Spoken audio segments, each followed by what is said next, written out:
I wanted to come down here today to speak briefly in response to what was said yesterday. I don't know why a resolution on the Equal Rights Amendment, which is a positive turning point in our country's history where we started to recognize women as equals, turned into demeaning, dismissive, and derogatory remarks about me and people like me, among other things. Whether you like it or not, I am your colleague. Whether you believe me or people like me should exist, I do exist. And I am your equal in this chamber. I accomplished the same thing you did to be here, and I proudly represent all of my constituents in the course of my work in this chamber. Obviously, the decisions we make here are not ones that everyone can agree on.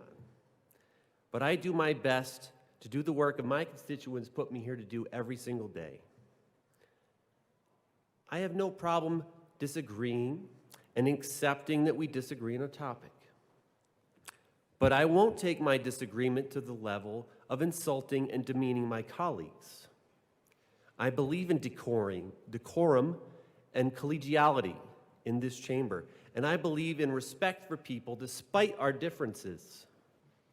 Yesterday, I felt disrespected and diminished. Trans people are simply claiming our inalienable rights to life, liberty, and the pursuit of happiness. But how can we have that when what you say tries to take that away from us? Today, I'm standing up for myself and people like me, for kids who are like me, for your constituents who are like me, who you refuse to acknowledge. I would like to see ways we can disagree without being disrespectful. I would like to see us able to disagree with each other and look each other in the eyes when we say these things. If we can acknowledge the pain that we cause each other by ignoring it, we shouldn't be saying the things that we're saying. I sat in my chair, listening and looking at colleagues in the eyes as they said demeaning, dismissive things to me, which felt like a very long time. But I got no eye contact back. Why? Can you disagree with my existence in my presence and not look me in the eye? By the way, my existence is not up for debate. It's not something you can disagree away. And I will not let anyone in this chamber or outside this chamber bully or intimidate me out of my existence, not today and not ever. The facts still remain that what was said yesterday was dangerous rhetoric that harms people and encourages bullying. If you also recognized that this rhetoric is harmful enough to reach out to me afterwards, I hope that next time you will find it within yourself to call it out in the moment for what it is. I have had many conversations with people inside and outside this body who disagree with me, with people who have said they have a problem with me being in the bathroom with them, people who don't understand why I am the way that I am, and people who fundamentally disagree with me on certain issues. My approach? I ask them questions with empathy. I want to understand why they feel that way.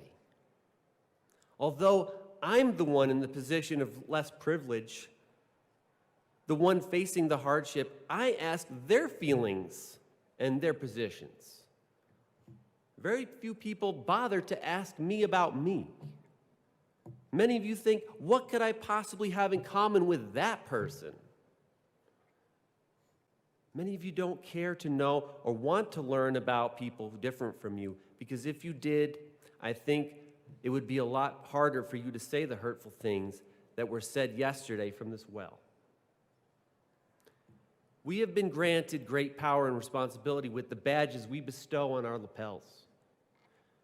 This was entrusted by the people of Colorado to conduct ourselves in this chamber with decorum and respect, to debate, not denigrate.